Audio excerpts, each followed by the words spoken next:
Hey, Destructivic, I was going to go through your this project real quick and just briefly kind of explain the the solution that I came up with and the different functions I used, kind of why I used them.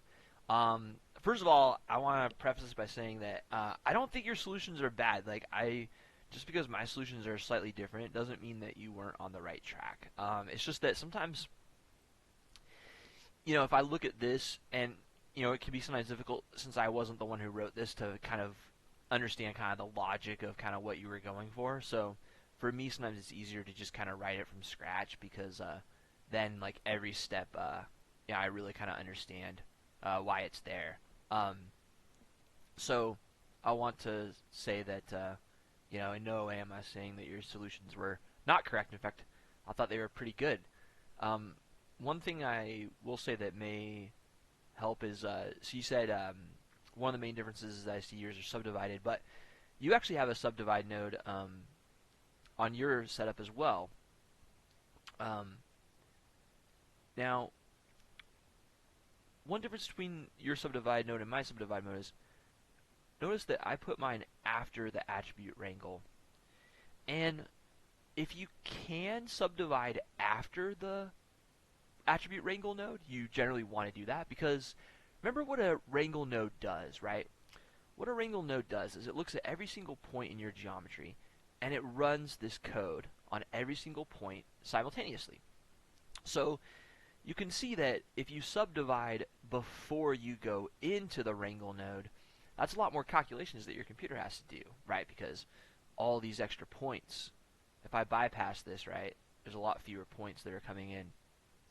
Um, and so, if you, and sometimes this is necessary, you just need more points before your point wrangle node runs. But if you can, I recommend subdividing after you are doing your kind of complex calculations with your wrangle nodes.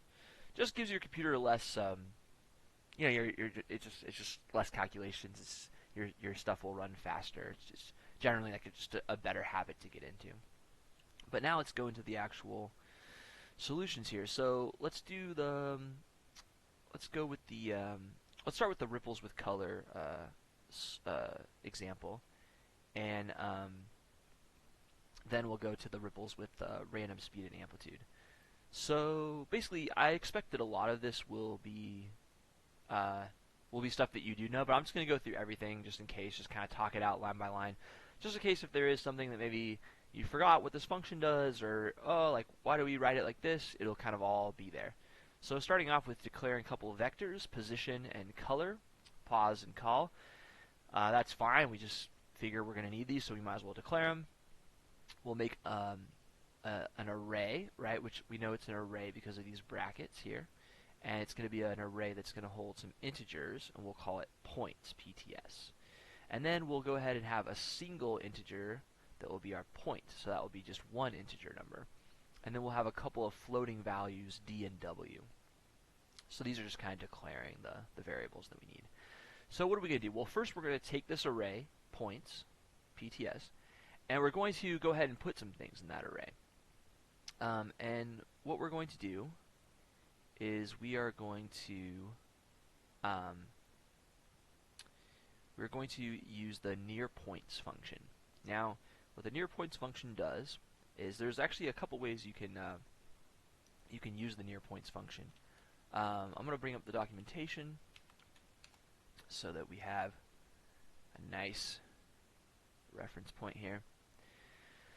So what you'll notice about the near points function is it could take a number of different arguments. We see that it works on an integer array, right? Kind of creates an integer array. That's what this kind of part here kind of tells us. So it makes sense that we could use it to populate an integer array that we already made up here. So if we look at the arguments that it wants, there's a couple different ways you can use it. If you give it 3 arguments, it's looking for the geometry stream, um, a point, and then a maximum distance. And So basically, if we kind of break that down, it needs to know what geometry do you want me to look at, um, which which point uh, do you want me to start from, and then how far do you want me to search? Basically, is how you want to think of this. So if we look at our near points a function, we're saying geometry stream 1, and why is it geometry stream 1? Well, basically, if we look at our two streams, we basically have this stream coming into input 0, and this stream right here coming into input 1. So if we look at stream 0, we remember that by default, the wrangle nodes are going to work on all of the points that are coming into stream 0. So it's basically saying, hey, all the points that are in stream 0, what I want you to do is I want you to look at stream 1. So here's stream 1. It's these points right here, these color points. I'll turn the grid off so it's easier to see. So it's basically saying, okay, hey, you guys, these points right here, I want you to go ahead and look at these guys. And what I want you to do is I want you to look at those guys relative to your starting position. So remember, at P is the position vector of every single point in our wrangle node that's getting run this code. So it's saying, hey, look at these guys over here, and relative to your starting position, wherever you are, go ahead and look a distance of 3 units away. And if you find one of those guys that I told you to look for, then go ahead and put that guy in your integer array called PTS. And actually, I can show you this by making an integer array at PTS and just populating it with PTS. So now I have an attribute so I can see it in my geometry spreadsheet. So so if we kind of look at this here, basically, like if I were to change this distance to 0, for example, all of a sudden there's nothing in our points array, because basically what I'm telling all of these guys is that, hey, you're not allowed to look anywhere for any of these guys. So let's give them permission to look for some friends. So we'll say, hey, did you find any friends that are about, let's say 1 unit away? Oh, look, some friends were found. It looks like, for example, some people didn't find any friends. These points were too far away. A search distance of 1. It wasn't large enough of a radius to find any friends. So those points arrays are empty. But if we look at some of our arrays, like point number 0, he found a friend at and it happened to be the point number 10. If we look at these point numbers here, so here's number 10 over here. So this point 0, which is point 0 in this mess, right? Remember this whole mess of points here. He found a friend in point number 10, which was this one. So it said, hey, I found a friend. I'm going to put it in my points array. But basically, we didn't put a limit on how many friends each point can find. They can find as many as they can basically reach. So if we bump this radius up to, like, say, something like 10, now all of a sudden, everyone's finding friends. In fact, this guy found almost all of the friends. The only friend he's missing is friend number 2 and friend number 0 and friend number 4, which makes sense because remember the first friend that he found was number 10, so we would expect that the searcher point who's ever searching on here, like let's say it's this point right here, it's searching, and it found this friend first, and then it kept finding more friends, but it didn't quite get out here to these ones. So you'll see 2, 0, and 4, they did not get added to the friends list. Very sad. But if we expand this radius, like for example to 100, it'll probably find all the friends. And there we go. Now we see that 2, 4, and 0 were added to the friends list. In fact, every single point found all of the friends. But what happened was the order that they found the friends depended on how close they were to the friends. So for point 0, the first friend he found was number 10, whereas down here, for point number 22, the first friend that she found was number 9. Um, so so that's kind of what the near points function is doing. I know I kind of went into that pretty for a long time, but it's one of the more complicated and powerful functions, so I want to make sure we covered that. Now, I actually don't need a search radius that big. I actually just need 3. And I just want each point to have a few friends to look at, and it looks like for the most part everyone found a couple friends. Um, some of them have 3, some of them have 2, some of them only have 1, but that's okay. For me, that's enough. Um, so now we have we have our at CD. So we're saying your color vector, right? Remember, which has a 3 components to it, an R, G, and B value. We're saying let's go ahead and set those things to 0, 0, 0. Now you'll see this like when I if I were to stop the code there, like if I were to comment out this entire section here, and if I were to go ahead and update this, I broke it, of course I did.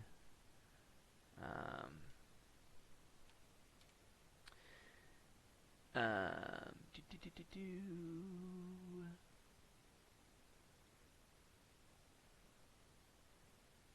Ah, I didn't comment out everything I needed to. There we go. So now, what I'm doing, and in fact, I'll actually keep this format so that that we can kind of see how each line of code is affecting it. So we don't look at the finished product; we kind of see it building up. So here we have, and basically, if we comment out this line, we can see without it, the default color is kind of this. Well, it actually doesn't have a color attribute, so it kind of defaults to this gray. But as soon as I do this at cd equals set 0, 0, 0 thing, what I'm basically doing is I'm saying, hey, like now I want you to have a color attribute, and I want you to set it to 0, 0, 0. So of course 0 in the red, 0 in the green, 0 in the blue, that's going to give us a pure black color. So now we basically have the canvas is ready. All of the points have pure black, so that's a nice base to start with. We can start adding colors to those values, and that will work because we're starting at zeros in the R and the red, green, and blue channels. So if we add color value to that, it'll work really well for us. So how can we start adding some color? Well, remember, we have these friends, right? We have these near points here, and these friends, you know, I didn't really realize this, but this is actually kind of a cool analogy for, like, you know, the world is these friends happen to be have different attributes, and one of those things is a color attribute. So these guys could maybe borrow that color information from their friends.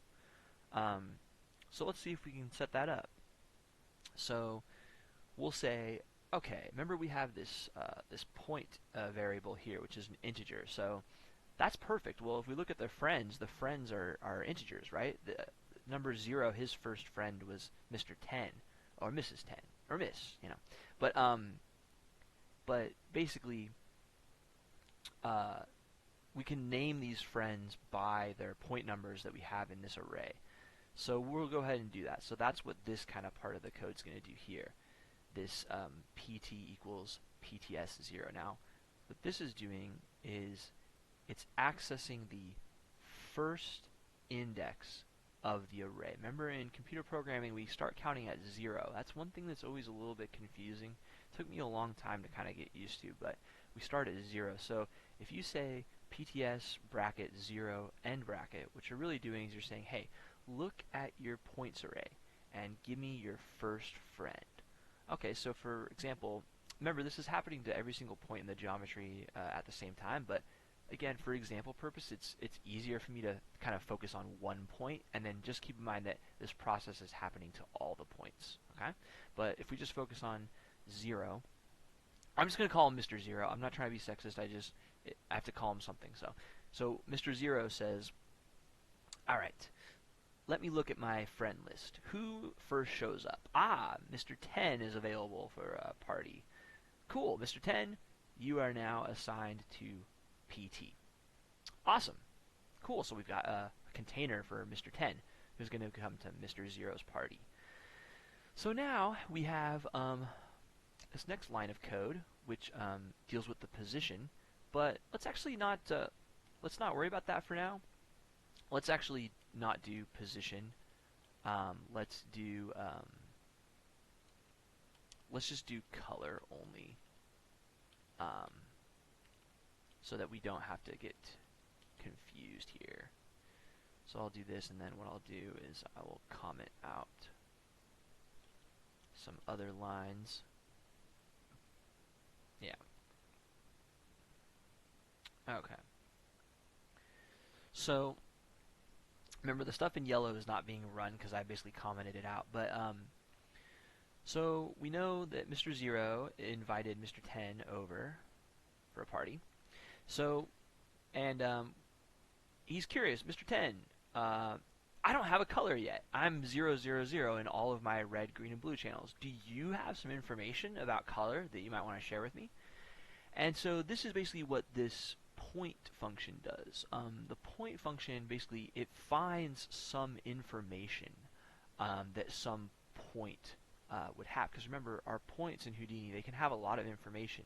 You know, all of these attributes are basically information that Mr. Zero already has. But what does Mr. Zero not have right now? Well, he doesn't have any color information besides 0, 0, and 0. Right? So if we look at the, if we go to the documentation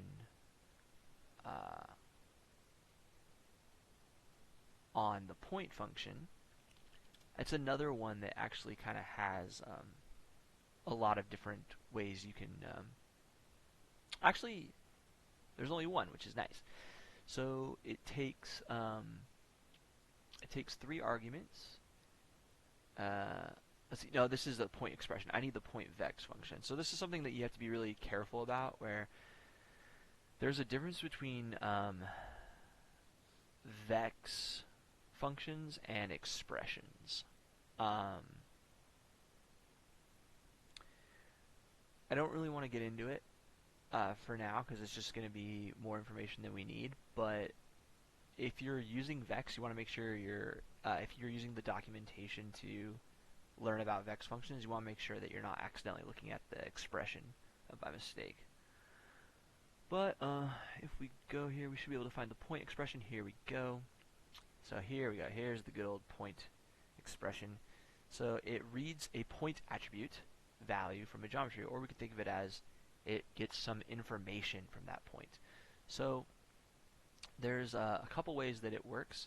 It works with either a single point, or it could work with an array. In this case, we're interested in just a single point, so we'll use this version of the function. So what arguments does it take?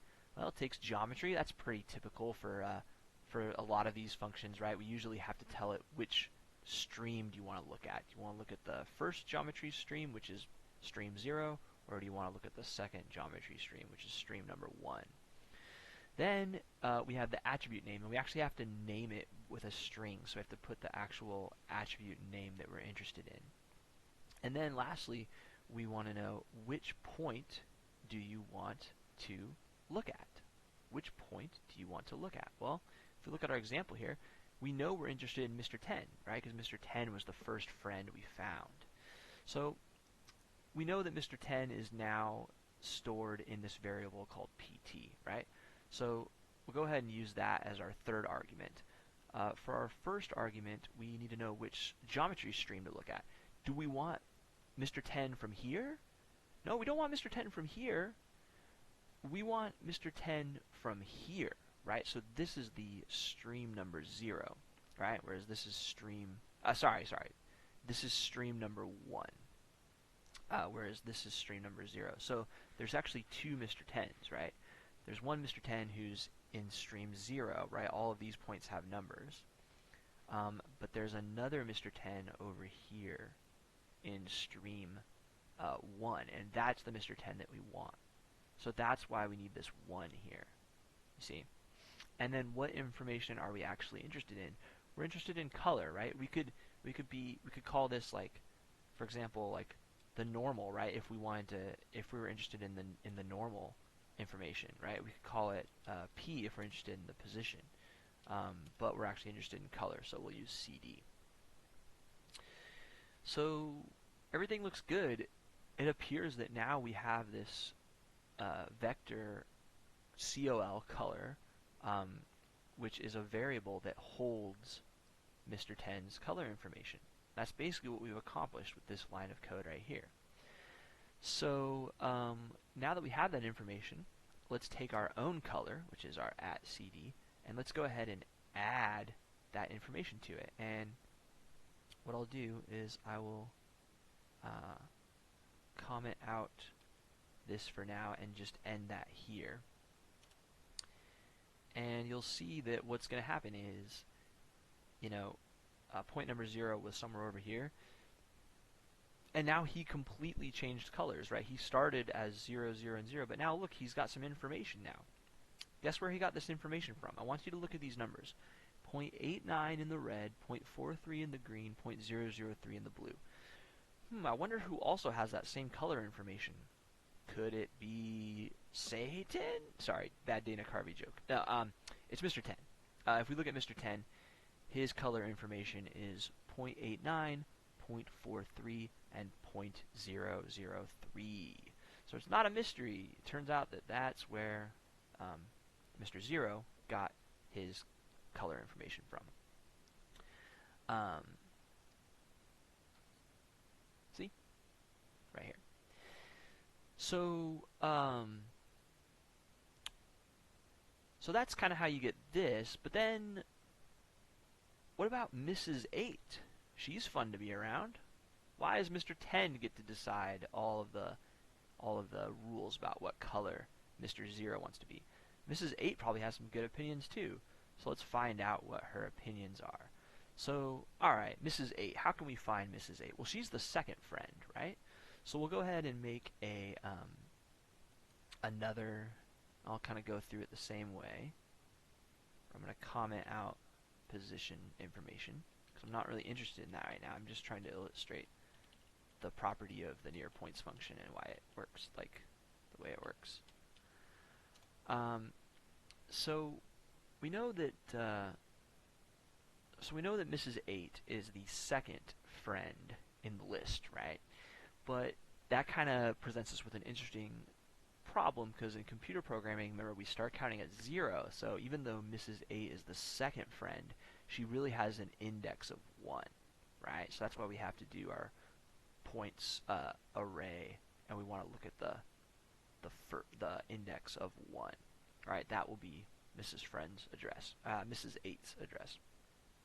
So now this variable pt up here, pt had Mr. 10, but now pt is now Mrs. 8. So now we're going to run that same exact line. Notice there's no difference here and here.